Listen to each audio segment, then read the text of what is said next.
Seorang putra akan lahir bagi kita dan akan dinamai Allah Perkasa. Dalam Dia segala bangsa akan diberkati. Dalam nama Bapa dan Putra dan Roh Kudus. Tuhan bersamamu. Yohanes Pembaptis adalah perintis jalan Yesus. Bukankah selayaknya pada hari-hari terakhir masa Advent ini kita kenangkan kembali kelahirannya? Sebuah nubuat Nabi Maleakhi berbicara akan seorang utusan yang ditugasi menyiapkan jalan. Kejadian sekitar kelahiran Yohanes nyata namun ajaib. Akan menjadi apakah anak ini kelak? Sebab tangan Tuhan menyertai dia. Menyadari segala dosa dan kesalahan, kita memohon ampun kepada Tuhan dengan penuh sesal, supaya dengan layak dan pantas merayakan Ekaristi. Marilah kita berdoa. Allah Bapa Maha Penyayang, datangkanlah segera utusan-Mu yang akan mempersiapkan jalan-Mu, dan perdengarkanlah sabda kesanggupan-Mu yang akan benar-benar terlaksana dalam diri Yesus Kristus yang sangat kami nanti-nantikan. Dialah Tuhan kami yang hidup dan berkuasa bersama Dikau dalam persekutuan dengan Allah Roh Kudus kini dan sepanjang masa. Bacaan dari Nubuat Maleakhi. Beginilah firman Tuhan semesta alam. Lihat, aku menyuruh utusanku, supaya ia mempersiapkan jalan di hadapanku. Dengan mendadak, Tuhan yang kamu cari itu akan masuk ke bait-Nya. Malaikat perjanjian yang kamu kehendaki itu, sungguh ia datang. Siapakah yang dapat tahan akan hari kedatangannya? Siapakah yang dapat tetap berdiri apabila ia menampakkan diri? Sebab ia laksana api tukang pemurni logam, dan seperti sabun tukang penatuh.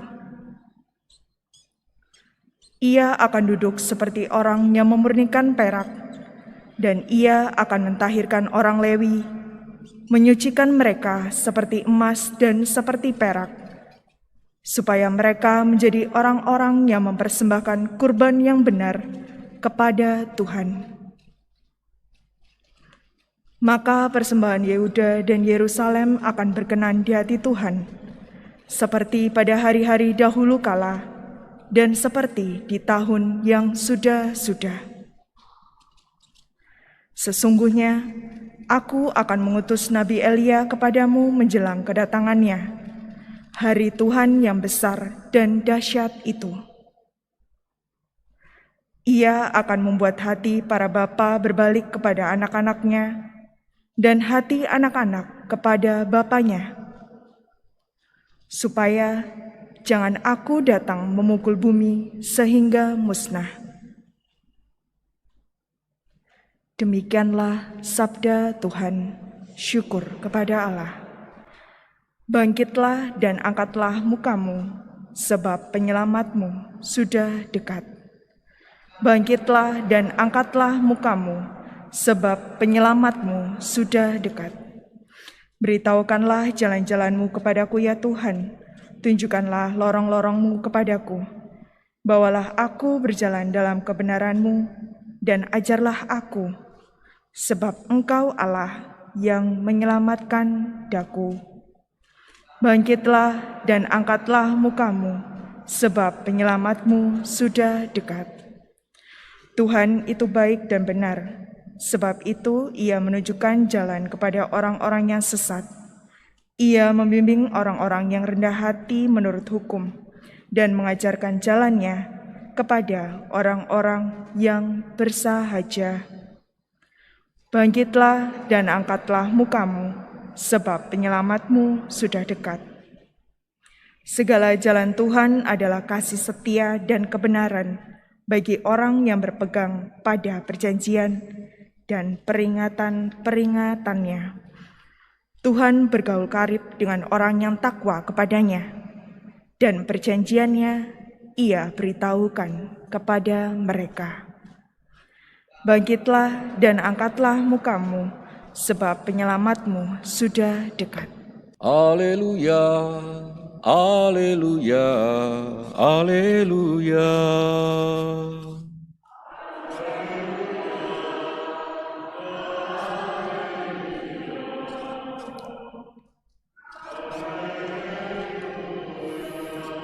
Oh Tuhan, Raja segala bangsa dan batu penjuru gereja, datanglah dan selamatkanlah semua umat-Mu.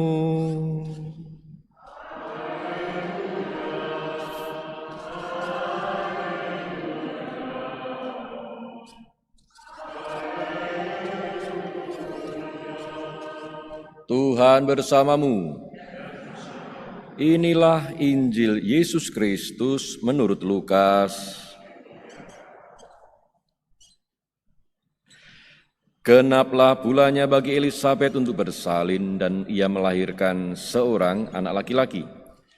Ketika para tetangga serta sanak saudaranya mendengar bahwa Tuhan telah menunjukkan rahmat-Nya yang begitu besar kepada Elisabet, bersukacitalah mereka bersama-sama dengan dia.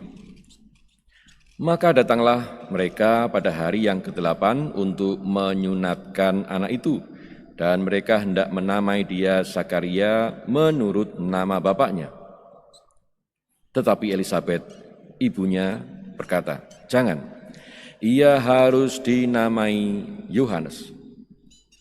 Kata mereka kepadanya, "Tidak ada di antara sanak saudaramu yang bernama demikian."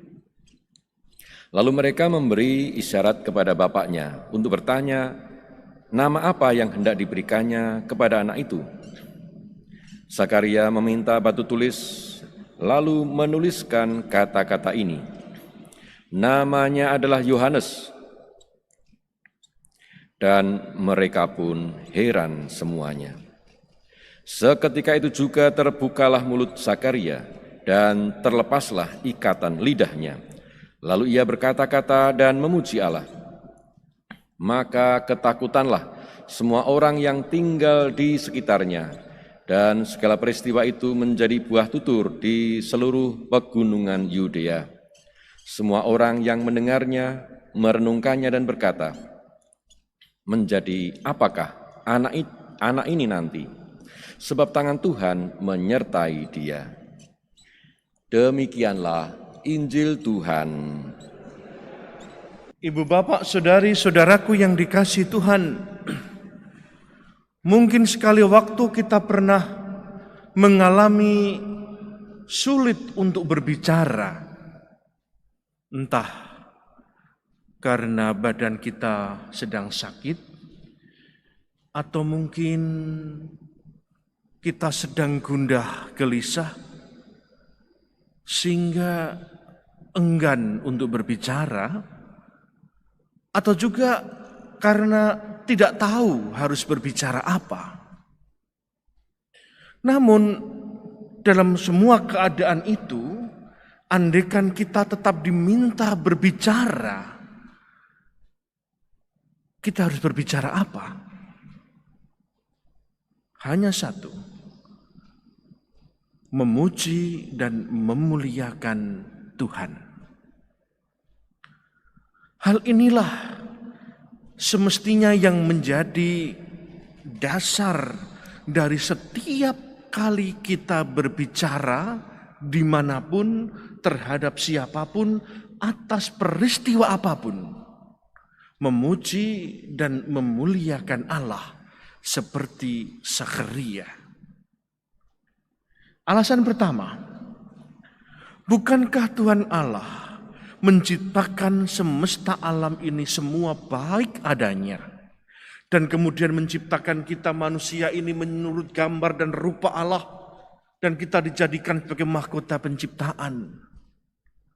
Sejak mula Allah mengendaki bahwa kita pun hendaknya melanjutkan kehidupan dengan mewartakan kebaikan-kebaikan. Maka termasuk ketika kita berbicara menggunakan tubuh kita pun, kaidah pertamanya adalah untuk memuji dan memuliakan Allah. Alasan yang kedua adalah nama. Bukankah setiap nama itu diberikan dengan maksud tertentu untuk meraih masa depan? Seperti kisah diskusi yang terjadi dalam Injil hari ini tentang nama yang diberikan kepada Yohanes.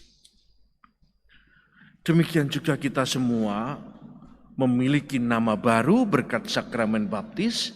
Kita menjadi Katolik, kita menjadi Kristiani, yang berarti menjadi pengikut-pengikut Kristus.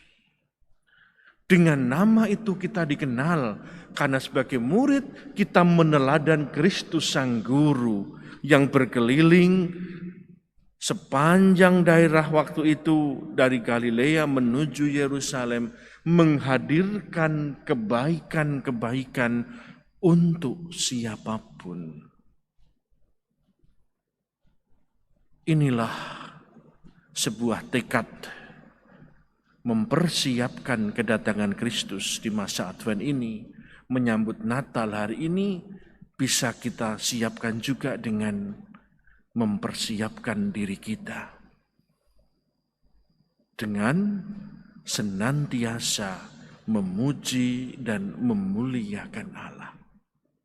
Itu berarti di satu sisi kita memuji dan memuliakan Allah, di sisi yang lain kita juga memanusiakan manusia. Menghormati martabat sesama kita manusia apapun itu keadaannya. Dua hal ini, memuji dan memuliakan nama Allah, memanusiakan manusia, adalah juga persiapan untuk menyambut kedatangan Kristus yang lahir tidak saja di kandang di Bethlehem, tapi akan juga lahir di dalam hati kita masing-masing. Aku berdiri di muka pintu dan mengetuk. Barang siapa mendengar suaraku dan membukakan pintu, akan kukunjungi. Marilah kita berdoa. Allah Bapa sumber kedamaian, Engkau menyediakan jalan menuju kepadamu. Ialah Yesus Kristus utusan perdamaian. Kami mohon, perkenankanlah kami selalu memperhatikan sabdanya yang mendatangkan kedamaian, sebab dilah Tuhan kami kini dan sepanjang masa. Tuhan bersamamu. Saudara-saudari semua senantiasa dilindungi oleh berkah Allah yang Maha Kuasa, Bapa dan Putra dan Roh Kudus. Ekaristi sudah selesai. Marilah pergi, kita diutus.